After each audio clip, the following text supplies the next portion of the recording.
He absorbido mucho ánimo de un par de mensajes que prediqué la semana pasada cuando estuve en Dallas, Texas, y luego en la conferencia de Ligonier en Orlando, Florida. Por supuesto, algunas personas vieron estos mensajes en vivo o en YouTube y sugirieron que debía dar la misma perspectiva bíblica a la gente de Grace Church. Pensando en ello y dándome cuenta también de que tendríamos que posponer nuestro estudio de Efesios la próxima semana debido al domingo de resurrección, tenía sentido seguir el patrón de la semana de la Pasión este domingo y el próximo, y retomaremos Efesios en unas semanas. Así que les invito a abrir su Biblia en Marcos 12. Quiero leerles este texto para tenerlo en mente y luego lo consideraremos con cierta profundidad. Esto, por cierto, ocurre un miércoles de la semana de la Pasión. Es miércoles de la semana de la Pasión. El Señor sabe que será crucificado, se lo dijo a sus discípulos en varias ocasiones. De hecho, en el capítulo 10, versículos 32 al 34, les explicó claramente los detalles de lo que iba a suceder. Dijo, vamos a Jerusalén, el Hijo del Hombre será entregado a los principales sacerdotes y a los escribas.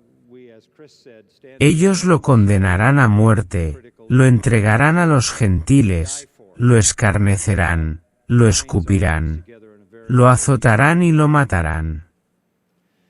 Y al tercer día resucitará. Así que se dirigían a Jerusalén, y Jesús dejó claro que sería arrestado, condenado, crucificado y resucitaría. De hecho, llegan a Jerusalén no un domingo, sino un lunes. Al llegar a Jerusalén, inicialmente no parece que la gente vaya a crucificarlo. Más bien, en el capítulo 11, versículo 7. Cuando trajeron el pollino a Jesús, sobre el cual montó entrando en Jerusalén, extendieron sus mantos sobre él. Y muchos tendieron sus mantos en el camino, y otros ramas que habían cortado de los campos. Los que iban delante y los que seguían clamaban, Hosanna. Bendito el que viene en el nombre del Señor. Bendito el reino venidero de nuestro Padre David. Hosanna en las alturas. Entonces, el lunes parecía que lo recibían como a su rey. Sin embargo, el martes, en el versículo 15 del capítulo 11, Jesús y sus discípulos llegaron a Jerusalén, y él entró en el templo y comenzó a echar fuera a los que compraban y vendían en el templo. Volcó las mesas de los cambistas y los asientos de los que vendían palomas, y no permitía que nadie llevara mercancías por el templo. Enseñaba, diciendo, ¿no está escrito, mi casa será llamada casa de oración para todas las naciones? Pero ustedes la han hecho cueva de ladrones. Los principales sacerdotes y los escribas oyeron esto y buscaban cómo destruirlo. Tenían miedo de él porque toda la multitud estaba asombrada de su enseñanza. Él sabía que iba a morir. Al llegar, parecía muy poco probable que lo crucificaran, ya que lo aclamaban como el rey, el que venía en el nombre del Señor. Pero en lugar de bendecir a la nación, los juzgó al juzgar la operación del templo, que era el corazón de su religión, y lo llamó una cueva de ladrones. Esto intensificó el odio hacia él, lo que eventualmente llevó a su ejecución el viernes. Hay otro incidente que ocurrió antes del asalto el martes. Volvamos al versículo 12. El lunes, cuando entró en la ciudad, y así comenzó el martes. Entró en Jerusalén, llegó al templo y después de mirar a su alrededor, salió para Betania con los 12, pues ya era tarde. Al día siguiente, cuando salieron de Betania, tuvo hambre. Al ver de lejos una higuera con hojas, fue a ver si quizá encontraba algo en ella. Pero al llegar no encontró nada más que hojas, porque no era tiempo de higos.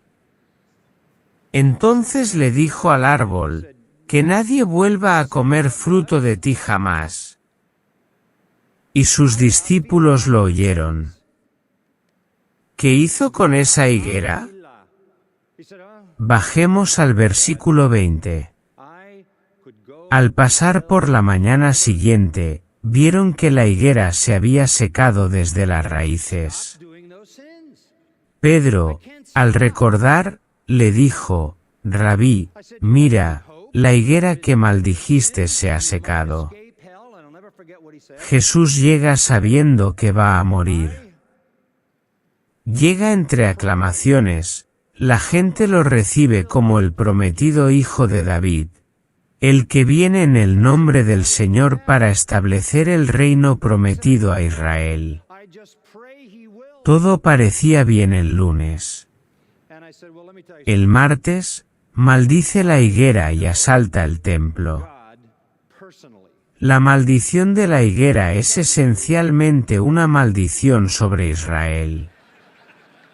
Oseas, Nahum, Zacarías, los profetas del Antiguo Testamento se refirieron a Israel como una higuera. Así que esto no podría ser más opuesto a lo que esperaríamos el lunes. Ellos habrían hecho rey a Jesús, pero él atacó su sistema religioso y pronunció una maldición sobre ellos. El pueblo recibió a Jesús como rey, él vino como juez. El pueblo quería que los bendijera, él los maldijo. El pueblo pensaba que eran el pueblo de Dios, Jesús los describió como los hijos del diablo. Ahora es miércoles. De vuelta en el templo que ha sido vaciado después de maldecir la higuera, Jesús sostiene un juicio en el templo.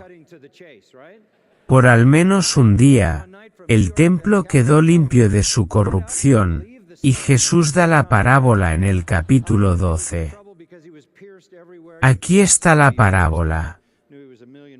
Comenzó a hablarles en parábolas. Un hombre plantó una viña, puso un cerco alrededor, cavó un lagar debajo del lagar, construyó una torre, la arrendó a unos labradores y se fue de viaje. Al tiempo de la cosecha, envió un siervo a los labradores para recibir de ellos parte del fruto de la viña. Pero ellos lo tomaron, lo golpearon y lo enviaron con las manos vacías. Volvió a enviarles otro siervo, pero a este le golpearon en la cabeza y lo trataron vergonzosamente. Envió a otro, y a este lo mataron. Y envió a muchos otros, a unos los golpearon y a otros los mataron. Todavía le quedaba uno, su hijo amado. Lo envió último, diciendo, tendrán respeto por mi hijo. Pero esos labradores se dijeron entre sí, este es el heredero, vengan, matémoslo y la herencia será nuestra. Así que lo tomaron, lo mataron y lo echaron fuera de la viña. ¿Qué hará el dueño de la viña? vendrá y destruirá a esos labradores y dará la viña a otros. ¿No han leído esta escritura? La piedra que desecharon los constructores ha llegado a ser la piedra angular. ¿Esto proviene del Señor y es maravilloso a nuestros ojos? Ellos buscaban apresarlo, pero temían a la multitud, porque entendían que había dicho la parábola contra ellos. Así que lo dejaron y se fueron. Esta es una parábola de juicio. El punto de esta parábola se encuentra en el versículo 9. La viña será destruida. Los administradores de esta viña serán destruidos y reemplazados. La viña será dada a otros. Entonces, lo que tenemos aquí es a Jesús llegando a Jerusalén en la semana de la Pasión, no como rey, sino como juez. Simbólicamente, con la higuera, pronuncia una maldición sobre la nación de Israel. Específicamente, con esta parábola, promete la destrucción de Jerusalén y de la nación. Los judíos deberían haberlo sabido desde el comienzo de la parábola. Observemos el versículo 1. Notarán que hay una cita en el versículo 1 de Isaías 5. Jesús comienza su parábola citando Isaías 5. Un hombre plantó una viña, puso un cerco alrededor, cavó un lagar, construyó una torre. Esto viene directamente de Isaías 5. Está conectando su parábola con el capítulo 5 de Isaías. Volvamos a ese capítulo, al capítulo 5 de Isaías. Es importante que sigamos cuidadosamente para entender la relevancia de esto.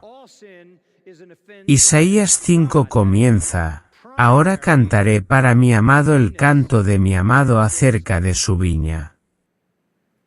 Recuerden que en la parábola, el Hijo fue llamado el amado.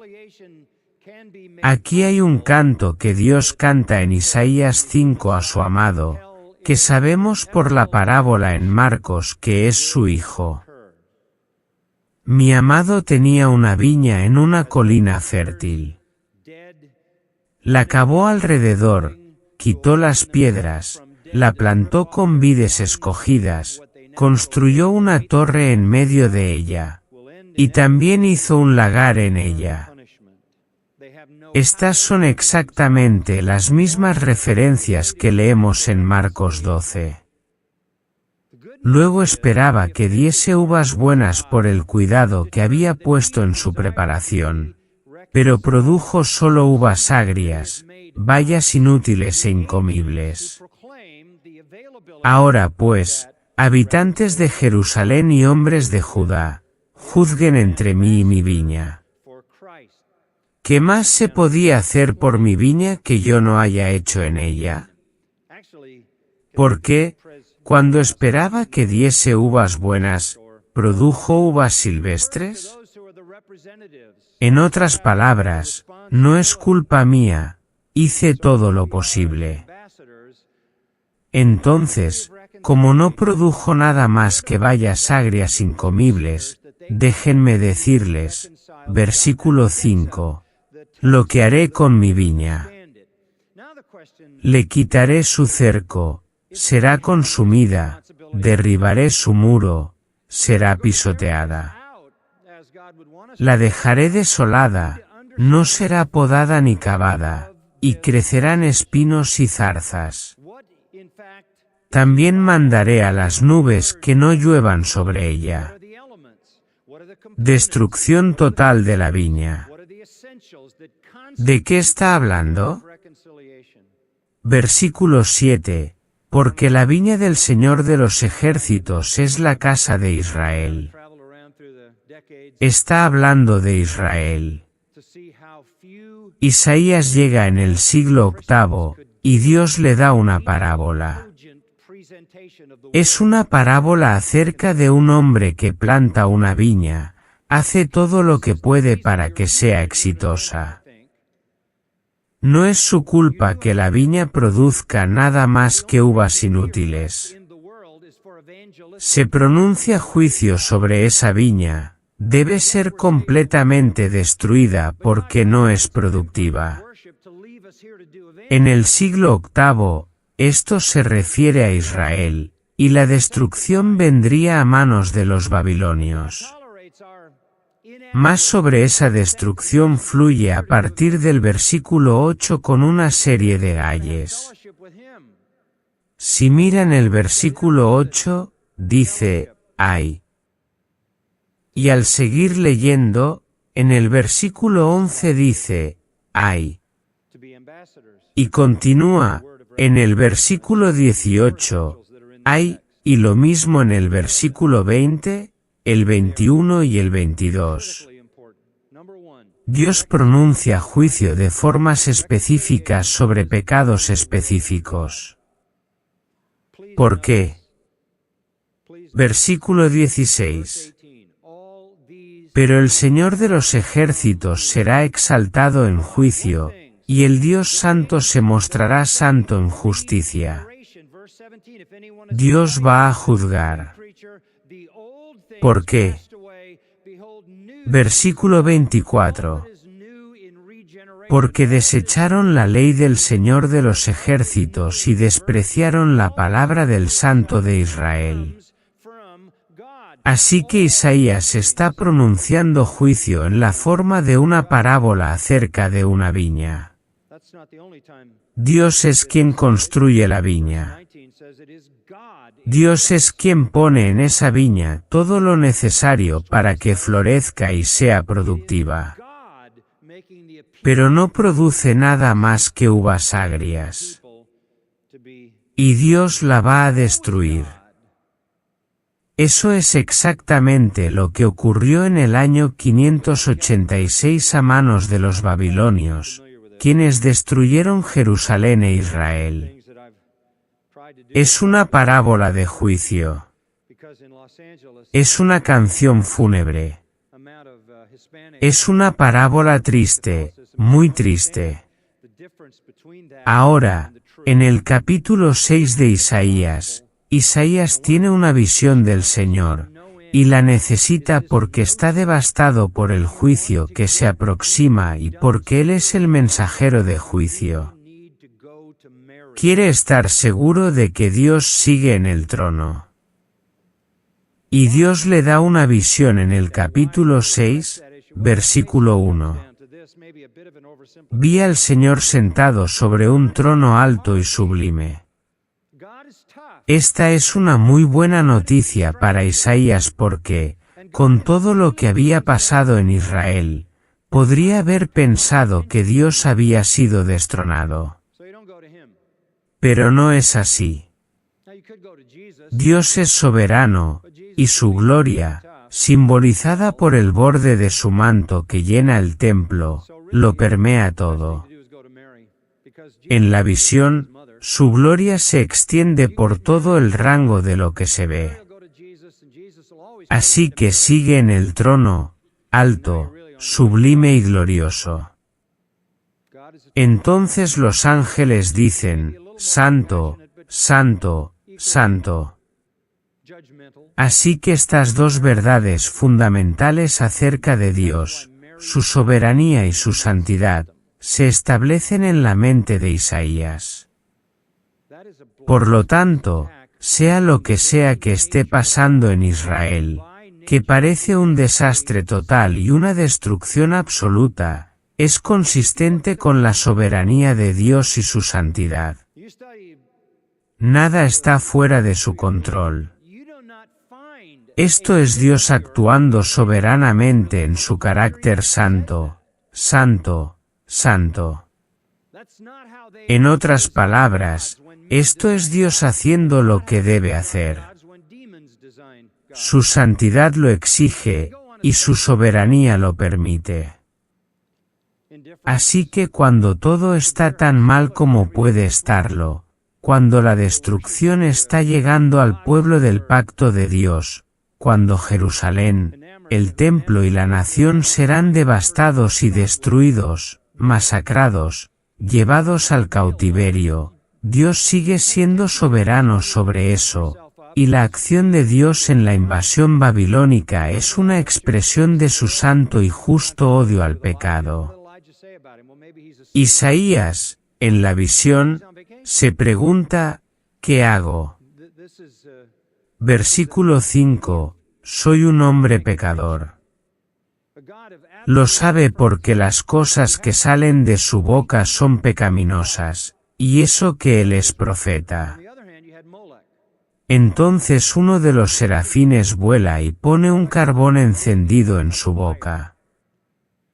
Es perdonado, su iniquidad es quitada. El Señor lo salvó. Podríamos decir que el Señor lo redimió, lo purificó. Ahora Isaías es un profeta útil y limpio. Versículo 8, oí la voz del Señor que decía, ¿a quién enviaré? ¿Quién irá por nosotros? Y respondí, aquí estoy. Envíame a mí. Famosas palabras. Isaías, que se veía a sí mismo como un hombre con una boca sucia entre un pueblo con bocas sucias, porque ahí es donde el pecado se manifiesta más fácilmente, ahora es purificado, y Dios necesita a alguien para ir a esta nación bajo juicio. Isaías, el único presente en la visión, dice, aquí estoy. Envíame a mí. En el versículo 9, el Señor acepta su oferta, ve y dile a este pueblo, oigan bien, pero no entiendan, miren bien, pero no perciban. Haz insensible el corazón de este pueblo, endurece sus oídos y ciega sus ojos, no sea que vean con sus ojos, oigan con sus oídos, entiendan con su corazón y se conviertan y sean sanados. ¿Qué? Ve y diles esto. Es demasiado tarde. Ustedes no escucharon, no vieron, no creyeron. Y ahora no pueden hacerlo. ¿Entienden eso? Diles, es demasiado tarde. Diles que pueden seguir escuchando, seguir mirando, pero no percibirán ni entenderán. Sus corazones son insensibles, sus oídos están sordos, sus ojos están cegados. Por lo tanto, no pueden ver, no pueden oír, no pueden entender, no pueden regresar y no pueden ser sanados. Diles que es demasiado tarde. El juicio ya está en marcha. En el versículo 11, Isaías pregunta, ¿por cuánto tiempo haré esto? ¿Por cuánto tiempo proclamaré esto? Hasta que las ciudades queden desoladas, sin habitantes, las casas sin personas, y la tierra quede completamente desolada. El Señor alejará a los hombres, y los lugares abandonados serán muchos en medio de la tierra. Solo sigue proclamándolo hasta que no quede ni una sola persona a quien hablarle. Diles que es demasiado tarde. Diles que es demasiado tarde. Es demasiado tarde para este pueblo, esta nación. Sigue diciéndoles hasta que todas las ciudades queden devastadas, hasta que no quede habitante, hasta que todas las casas estén vacías, hasta que la tierra quede desolada, hasta que el Señor los haya alejado lejos. Ese es el cautiverio. Solo sigue diciéndoles. El mensaje es, no quisieron creer, y ahora no pueden creer. Es demasiado tarde. Versículo 13, sin embargo, quedará en ella una décima parte. ¿Qué es eso? Hay un remanente. Es demasiado tarde para la nación, pero hay un remanente. Lo llama del tocón, lo llama al final del versículo 13 la simiente santa. En el siglo VIII, Israel, como nación, ya no podía creer, era demasiado tarde. Pero había un remanente, una simiente santa que el Señor reuniría.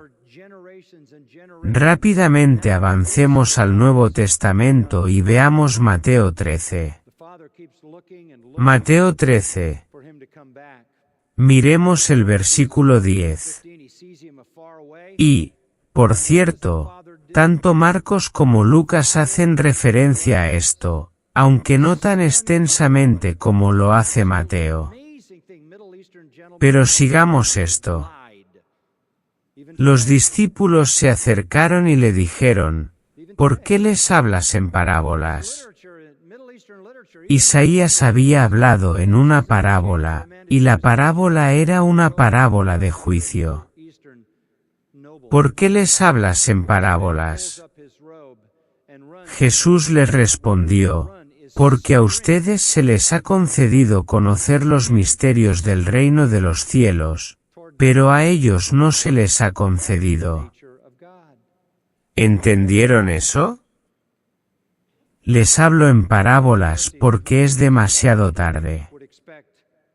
No se les ha concedido la capacidad de entender. Versículo 12, porque a cualquiera que tiene, se le dará más, y tendrá en abundancia, pero al que no tiene, aun lo que tiene le será quitado. Por eso les hablo en parábolas, porque viendo no ven, y oyendo no oyen, ni entienden. En su caso, se cumple la profecía de Isaías, que dice, de oído oirán y no entenderán, y viendo verán y no percibirán. Porque el corazón de este pueblo se ha vuelto insensible, y con los oídos apenas oyen, y sus ojos han cerrado. No sea que vean con los ojos, oigan con los oídos, entiendan con el corazón y se conviertan, y yo los sane. Ahora ya no pueden venir. Oirán, pero no entenderán, verán, pero no percibirán. Sus corazones están insensibles, sus oídos no pueden oír, sus ojos no pueden ver, y no pueden entender ni regresar a mí. Y yo no puedo, ni voy a, sanarlos. Jesús pronuncia, esencialmente, la misma maldición sobre Israel en el siglo I que Isaías pronunció sobre Israel en el siglo VIII. El remanente era los discípulos. Versículo 16. Dichosos sus ojos porque ven, y sus oídos porque oyen. Porque en verdad les digo que muchos profetas y hombres justos desearon ver lo que ustedes ven y no lo vieron, y oír lo que ustedes oyen y no lo oyeron. Era demasiado tarde para la generación de Isaías, demasiado tarde para la generación de Jesús.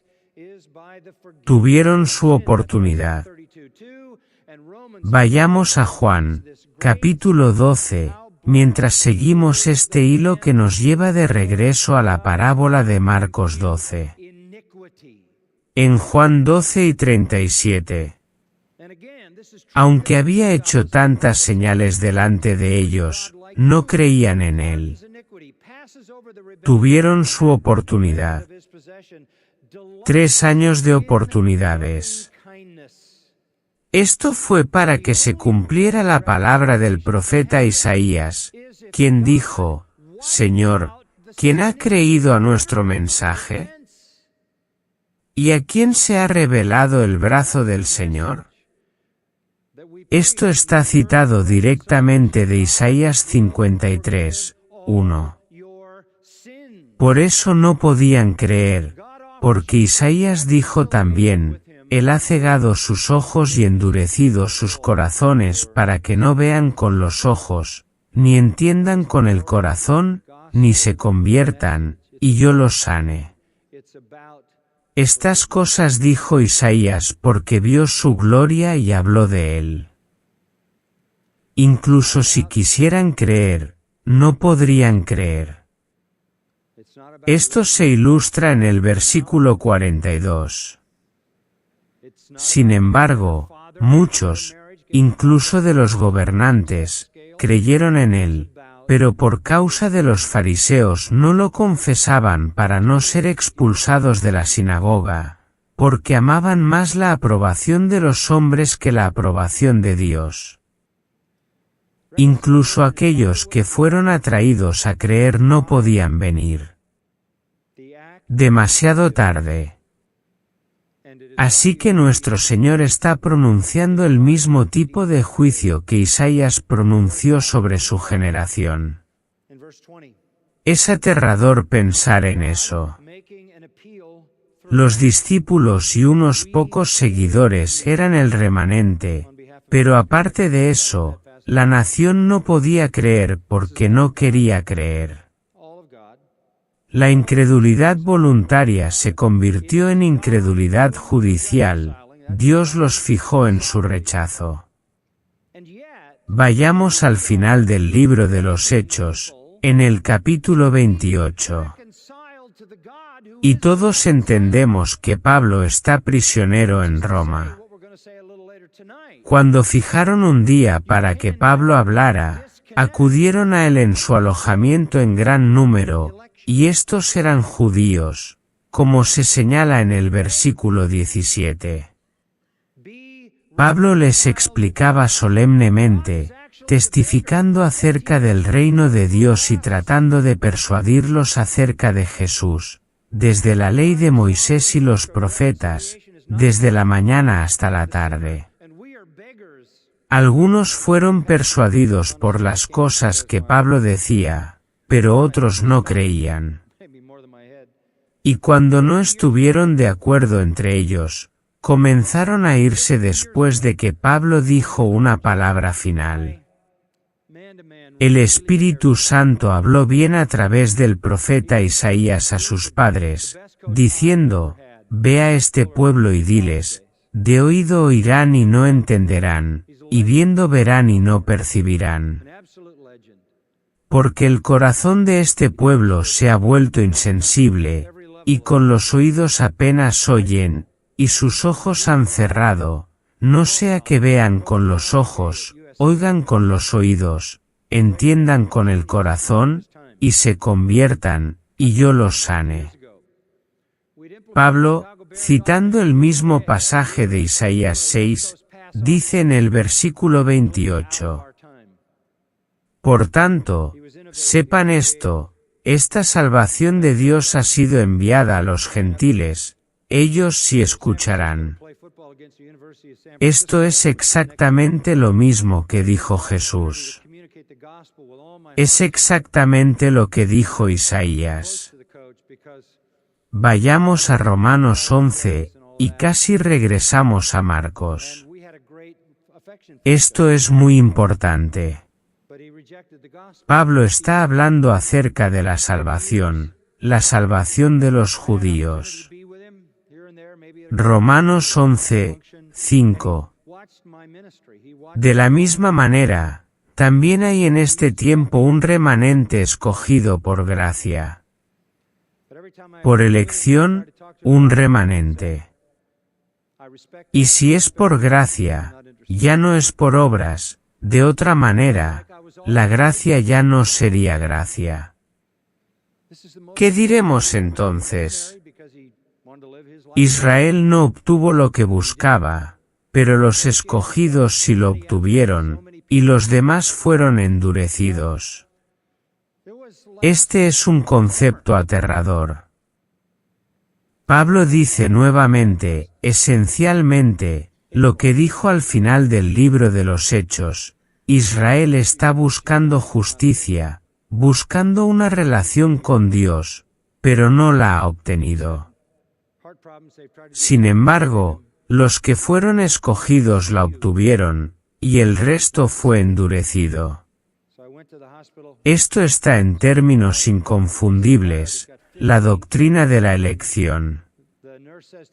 Luego, citando el Antiguo Testamento, Dios les dio un espíritu de estupor, ojos para no ver y oídos para no oír, hasta el día de hoy.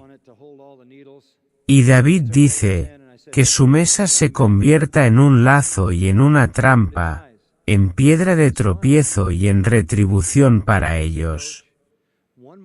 Que sus ojos sean oscurecidos para que no vean, y sus espaldas siempre estén encorvadas. Esto proviene de Isaías y los Salmos. Nuevamente, es demasiado tarde. Es demasiado tarde. Un remanente fue escogido. Versículo 7. Los escogidos obtuvieron la salvación, por gracia. Lo que tenemos aquí es algo muy importante de entender. Una generación de personas puede llegar demasiado tarde a Cristo. Puede ser que ya sea demasiado tarde para ellos recibir la gracia. Demasiado tarde. Esto fue cierto para el Israel del siglo VIII, para el Israel del siglo I, y sin duda es cierto para nosotros hoy. En Romanos 1 se dice, la ira de Dios se revela desde el cielo contra toda impiedad e injusticia de los hombres, que detienen con injusticia la verdad. Cuando cualquier sociedad reprime continuamente la verdad, puede pasar el punto en el que Dios ya no escucha. Puede ser demasiado tarde. Ahora, con esto en mente, volvamos a la parábola en Marcos 12. Sabemos que Jesús comienza recordándoles la realidad de Isaías 5 y 6. Pero en esta parábola, un hombre plantó una viña, la arrendó a unos labradores y se fue de viaje. Todos entenderían la idea de plantar una viña, como en el siglo VIII, porque era común en Israel, había viñedos por todas las laderas montañosas. Así que se fue de viaje después de arrendarla a labradores bajo un acuerdo de compartir una parte de la cosecha. Esto era algo normal. Este era un dueño ausente. Todos entenderían esto porque era algo común en la época. Versículo 2. Cuando llegó el tiempo de la cosecha, envió un siervo a los labradores para recibir de ellos parte del fruto de la viña. Esto podría haber sido después de 4 o 5 años desde la plantación original. Pero cuando estaba lista para dar frutos, envió un siervo para recoger parte de los productos de la viña de los labradores. Ellos le debían eso. Los labradores, sin embargo, cometieron un acto escandaloso. Versículo 3. Tomaron al siervo, lo golpearon y lo enviaron con las manos vacías. Esto es impactante. Jesús está hablando a los líderes. Volvamos al capítulo 11, versículo 27, donde dice que él estaba caminando en el templo y los principales sacerdotes, los escribas y los ancianos se le acercaron. Así que está hablando a los líderes judíos. Y, por cierto, ellos son los administradores en la parábola. Son los labradores. Son los responsables del cuidado de la viña. La viña es Israel, como en Isaías. Los líderes de Israel son los labradores, los administradores. Es su responsabilidad. Cuando llega el siervo, lo toman, lo golpean y lo envían con las manos vacías. Esto es un comportamiento criminal, ilegal, ingrato y violento. Literalmente, el verbo significa que lo golpearon con los puños, lo lastimaron y lo enviaron con dolor. Versículo 4, de nuevo les envió otro siervo, y a éste le golpearon en la cabeza y lo trataron vergonzosamente. Le golpearon la cabeza. El verbo griego kefalaio significa literalmente aplastar o romper la cabeza. Le rompieron la cabeza y lo trataron con desprecio, en el máximo nivel de deshonra. Versículo 5, envió otro más, y a éste lo mataron. Y así con muchos otros, golpearon a algunos y mataron a otros. Esto es un comportamiento totalmente absurdo, cruel e inaceptable. Esto debía haber sido impactante para los líderes judíos. Versículo 6. Todavía le quedaba uno, su hijo amado. Finalmente lo envió, diciendo, tendrán respeto por mi hijo. Un hijo amado. Uno pensaría que ellos respetarían a un hijo amado. Pero aquí, como en muchas de las parábolas del Señor, esto es el punto culminante. Él retiene algo hasta que aparece el personaje principal, y enfrentamos lo que es absolutamente inexplicable, asombroso. Mataron al hijo. Versículo 7. Pero los labradores se dijeron unos a otros, este es el heredero. Vengan, matémoslo, y la herencia será nuestra. Así que lo tomaron, lo mataron y lo echaron fuera de la viña. Y no solo lo mataron, sino que ni siquiera le dieron un entierro. Lo echaron como si fuera basura. Esto podría incluso referirse a que Jesús fue crucificado fuera de la ciudad. Versículo 9. ¿Qué hará entonces el dueño de la viña? Vendrá, destruirá a esos labradores y dará la viña a otros. La pregunta surge, y ahora los líderes de Israel están indignados por este comportamiento. Según Mateo 21, ellos mismos dijeron, traerá a esos miserables a un miserable fin y arrendará la viña a otros labradores que le darán los frutos a su tiempo. Por supuesto, él matará a esos malvados labradores. Seguramente vendrá, destruirá a los labradores y dará la viña a otros. En el relato de Lucas, dice que estaban tan impactados que dijeron, que esto nunca suceda.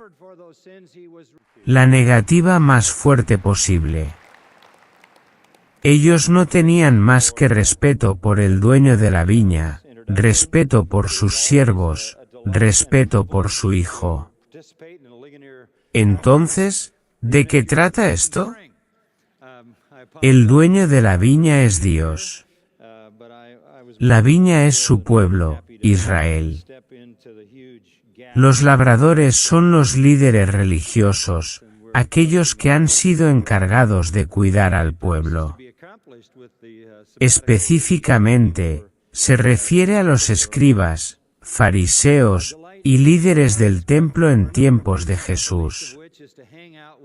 La larga ausencia del dueño representa el periodo del Antiguo Testamento, la historia del Antiguo Pacto.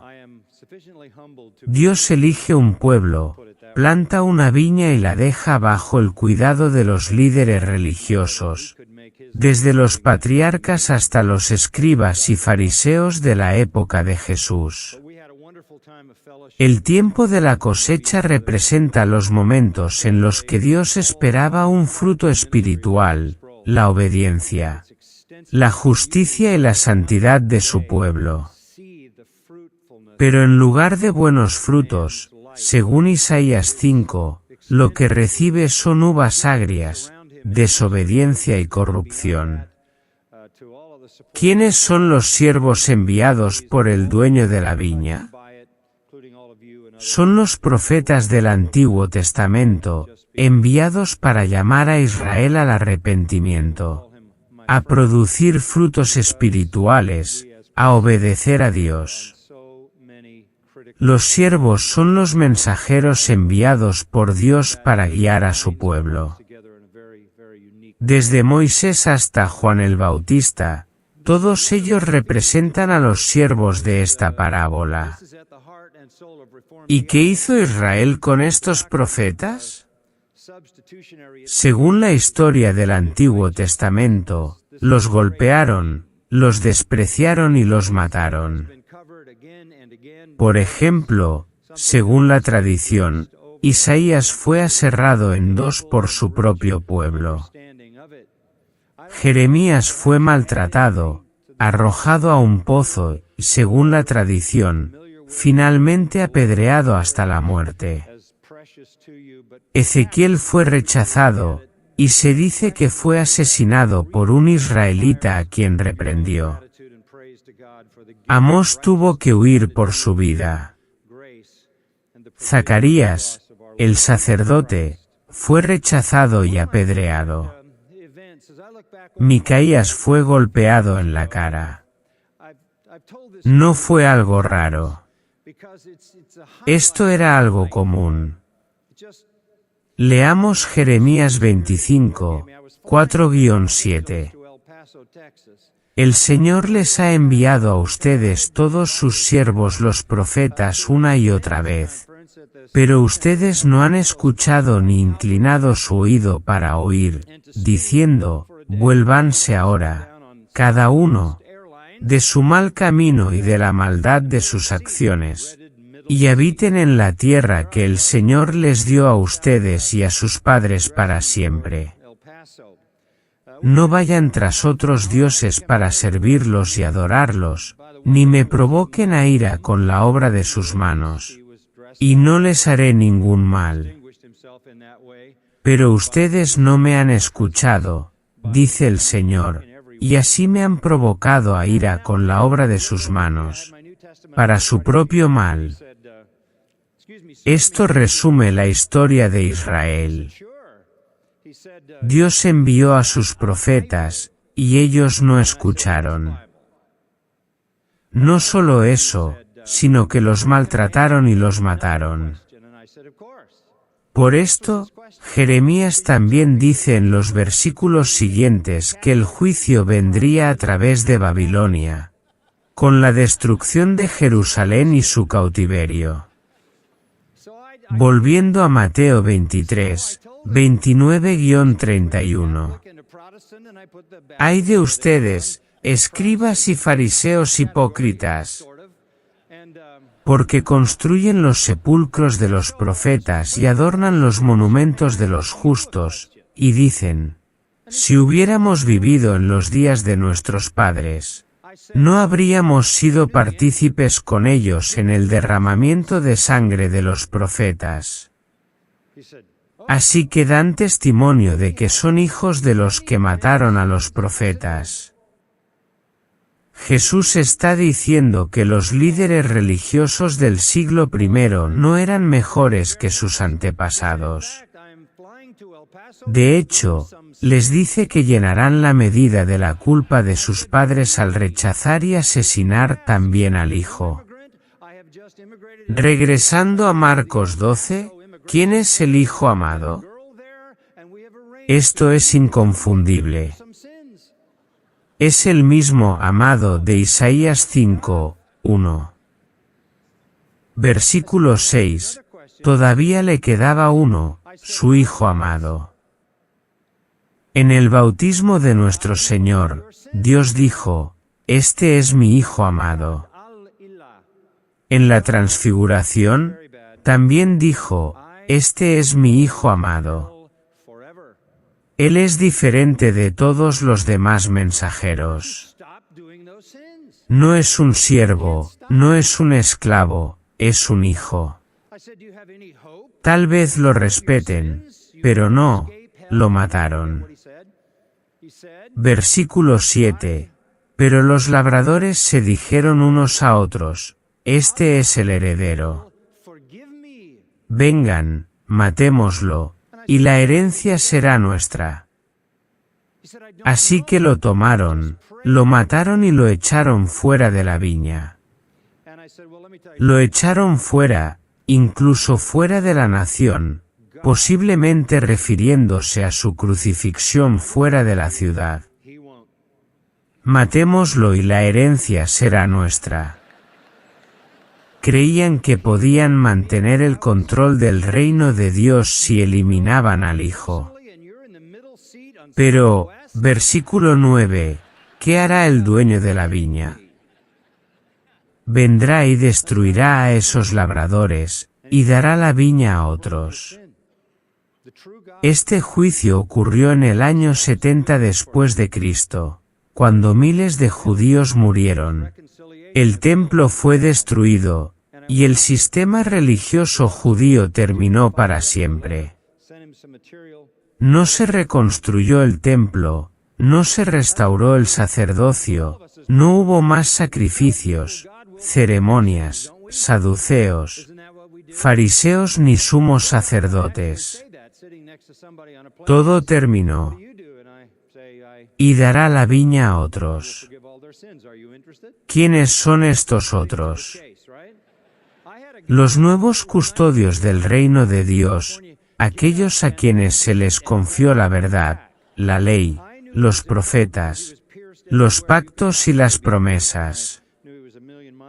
Estos nuevos custodios eran los apóstoles y la iglesia primitiva.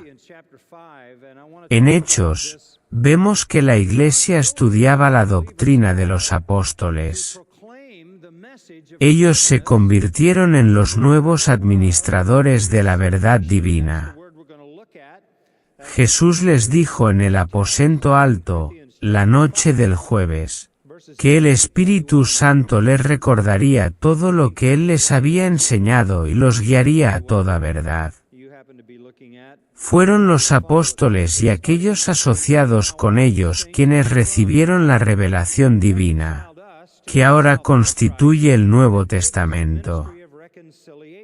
Fueron los nuevos custodios y fueron fieles. Muchos de ellos fueron martirizados, pero continuaron transmitiendo la verdad, y nosotros hoy estudiamos su doctrina. ¿Es ese el final de la historia? No, no lo es. Miremos el versículo 10 de Marcos 12. ¿No han leído esta escritura? La piedra que desecharon los constructores ha llegado a ser la piedra angular. Esto es obra del Señor. Y es maravilloso a nuestros ojos. El Hijo es también la piedra de Salmos 118. Es la piedra rechazada que se convierte en la piedra angular. Esto requiere una resurrección. La resurrección confirma esta declaración. Esto es obra del Señor, y es maravilloso a nuestros ojos. Pedro entendió bien esto. En Hechos 4, 10-12, dijo: sepan todos ustedes y todo el pueblo de Israel que, en el nombre de Jesucristo de Nazaret, a quien ustedes crucificaron y a quien Dios resucitó de entre los muertos, este hombre está aquí sano delante de ustedes. Él es la piedra que ustedes, los constructores, desecharon, y que ha llegado a ser la piedra angular. Y en ningún otro hay salvación, porque no hay otro nombre bajo el cielo dado a los hombres en que podamos ser salvos. El Hijo amado que fue asesinado es también la piedra. Cristo, el dueño de la viña, es Dios. La viña es su pueblo, Israel. Ellos rechazaron y asesinaron a los profetas. También asesinaron al Hijo. Por eso Dios introdujo nuevos custodios, los apóstoles. Ellos dieron la verdad, incluida la revelación de la resurrección. Y nosotros seguimos su enseñanza en el Nuevo Testamento. ¿Cómo aplica esto a nosotros? En lo que estuve diciendo la semana pasada al estudiar algunos de estos pasajes, es que puede llegar un punto en que sea demasiado tarde para una generación. Fue demasiado tarde para Israel en el siglo VIII, fue demasiado tarde para Israel en el siglo I. Y puede ser demasiado tarde para cualquier nación. En Hechos 14, se dice que Dios dejó a todas las naciones seguir sus propios caminos. ¿Cómo sabemos cuando una nación cruza el límite y ya no es posible su salvación? Romanos 1 nos da pistas. La ira de Dios se revela desde el cielo contra toda impiedad e injusticia de los hombres, que reprimen la verdad con injusticia. Cuando una sociedad reprime la verdad constantemente, puede pasar el punto en el que Dios ya no escuche. Romanos 1 también nos muestra 3 etapas de juicio divino. Primero, Dios los entrega a la inmoralidad sexual, luego a la homosexualidad y finalmente a una mente reprobada, una mente que no funciona.